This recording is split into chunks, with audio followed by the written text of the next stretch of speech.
Ini adalah mobil yang cocok buat orang yang pelit. Pelit ngeluarin biaya mahal untuk sebuah mobil tapi pengen fitur yang banyak banget. Ini adalah mobilnya Chery Tiggo Cross CSH Hybrid.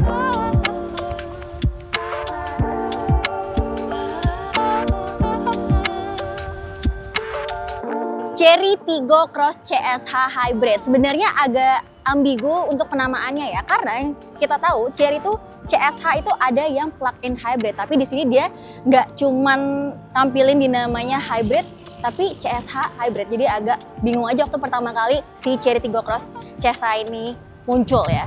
Nah, jadi mobil ini sudah CKD, completely knockdown, dan sudah dirakit di Indonesia. Pabriknya tepatnya di Bekasi. Ini adalah compact SUV tapi bermesin hybrid, bukan plug-in hybrid. Bisa dibilang ini adalah hybrid termurahnya dari Chery ya.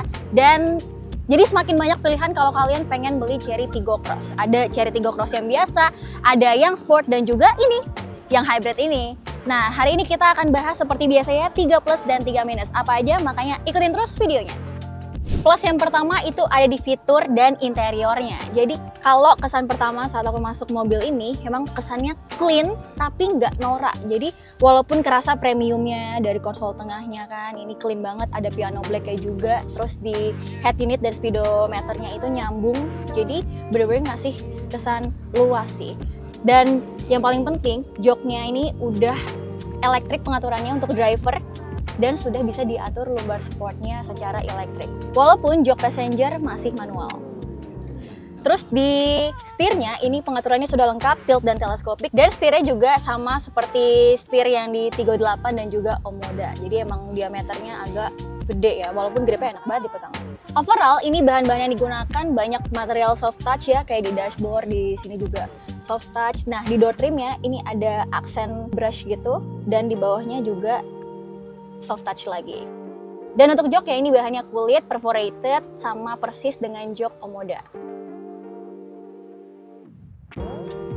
Bisa dibilang untuk tipe tertingginya dengan harga dibanderol 319 juta, fitur-fiturnya itu melimpah banget. Di interiornya aja banyak yang bisa kita dapat. Contohnya di sini ada wireless charging, biasanya kan ditempatin di atas, tapi karena di atas dia pengen lebih clean, ditaruh di bawah. Jadi nggak makan space banyak ya. Dan di sini juga dapat beberapa ruang penyimpanan. Terus walaupun semuanya itu sudah ada di head unit, tapi banyak tombol-tombol fisik, jadi kita nggak terlalu bingung. Nah, di sini ada tulisan Pure juga, itu adalah fitur filter udaranya, dan sudah dual zone AC-nya. Nah, terus di jendelanya, ini sudah automatic window untuk keempat jendela, jadi dari bagian depan sampai bagian belakang itu semuanya udah automatic. Dan juga kalian di sini dapat sunroof untuk tipe tertingginya.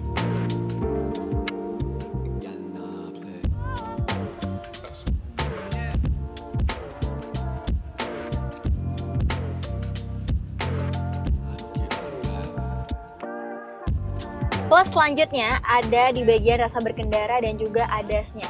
Jadi dia kan menggunakan dedicated hybrid engine ya. Nah, itu adalah mesin yang benar-benar dibuat khusus mesin hybrid. Jadi dia menggunakan mesin 1500 cc, hybridnya itu menggunakan sistem paralel, bukan seri.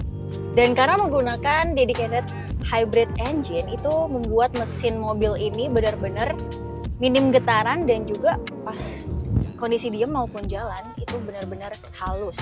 Untuk mode berkendaranya dia cuma ada 2, Eco dan Sport. Tapi kalau kalian mau ganti untuk handlingnya ya, setirnya, itu bisa diatur ada 2 juga, Comfort dan Sport. Nah, kalau buat orang yang pengen nyetirnya itu agak berat setirnya, itu better kalian pakai Sport. Tapi kalau orang yang pengen yang enteng setirnya, itu kalian pasnya pakai Comfort aja. Sedangkan kalau untuk mode berkendaranya ya seperti biasa, Sport agak lebih pantas buat kalian kecepatan tinggi, dan Eco buat kalau kalian pengen menghemat bahan bakar lagi. Nah, itu menjadi salah satu plus juga konsumsi bahan bakarnya. Jadi karena perpaduan mesin bensin dan mesin hybridnya membuat mobil ini irit. Karena selama kita mengetes mobil ini selama beberapa hari ya, itu kita dapetin konsumsi BBM-nya 19,2 km per liter. lumayan irit ya. Jadi cukup efisien tuh perpaduan antara kedua mesinnya. Dan sebenarnya terbantu juga dengan regenerative brakingnya, bisa diatur ada low, medium, dan high tergantung kalian perlunya seberapa untuk ngisi baterainya ya. Tapi letak regenerative brakingnya itu agak sulit ditemukan, jadi kalian perlu ngutak-ngatik. Nah itu agak ribet aja ketika kalian lagi berkendara, agak mengganggu fokus. Lalu setelah kita sebutin beberapa plus dari mobil ini, namun kita juga menemukan beberapa minus juga yang ada di mobil ini. Jadi yang kita temukan pertama kali adalah di bagian rasa berkendaranya, itu setirnya terlalu enteng ketika menggunakan mode yang comfort. Nah, seperti yang tadi aku udah jelasin, walaupun ada dua mode sih, comfort dan sport, dan ketika kalian menggunakan mode comfort untuk handlingnya, dia juga nggak berubah ketika kecepatan kalian di kecepatan tinggi. Harusnya kan lebih berat dong. Nah ini nggak, tetap sama aja entengnya.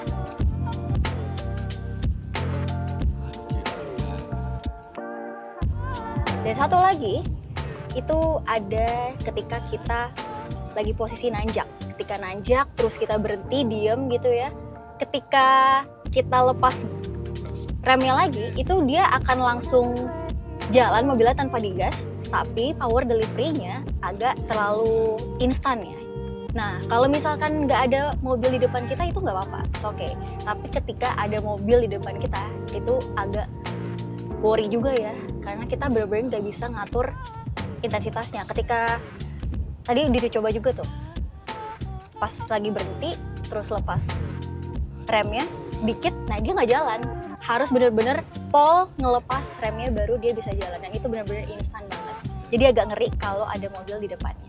Dan itu kita juga nggak pakai fitur auto hold-nya ya.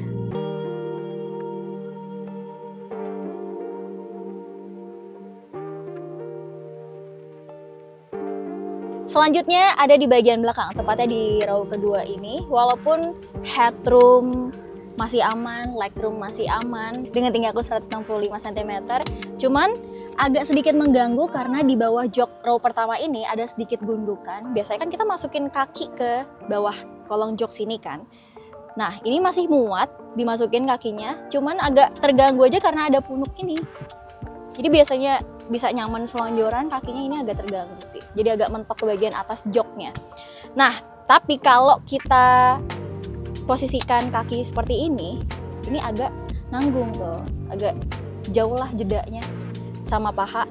Jadi kalau selonjoran kurang pas, begini juga kurang pas, jadi enaknya begini. Nah ini kan agak pegel ya kalau dalam kondisi yang lama. Cuman plusnya di belakang tuh kalian dapat armrest yang empuk, 2 cup holder, dan juga AC bisa diatur. Walaupun cuman ada 1 USB-A. Nah, senderannya juga ini nggak bisa diatur, jadi udah fix seperti ini. Jadi kalau misalkan kalian perjalanannya agak jauh, agak pegel aja sih.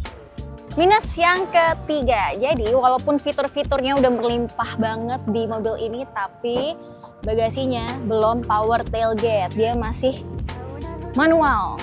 Dan satu lagi, karena aki mobil ini ada di belakang letaknya, jadi di bagasi ada sedikit jendolan. Jadi bisa disimpulkan kalau Chery Tiggo Cross Hybrid ini jadi alternatif yang kuat untuk mobil di segmen SUV hybrid ya. Dibanderol seharga 319 juta rupiah, tapi kalau kalian mau yang di bawah 300 jutaan, ada tipe comfort di harga 299 jutaan. Walaupun perbedaannya nggak banyak, cuman kalau kalian pilih yang tipe comfort, kalian nggak dapetin panoramic sunroof, terus airbag cuma 6, speaker cuma 4 doang, dan juga belum jok elektrik, dan kaliper remnya juga warnanya berbeda ya. Jadi overall itu aja perbedaannya, nggak terlalu banyak. Silahkan komen di bawah, kira-kira kalian pilih mobil ini atau enggak, kalau misalkan kalian disuruh pilih di antara segmen SUV hybrid compact. Sampai jumpa di video-video kami berikutnya, bye-bye!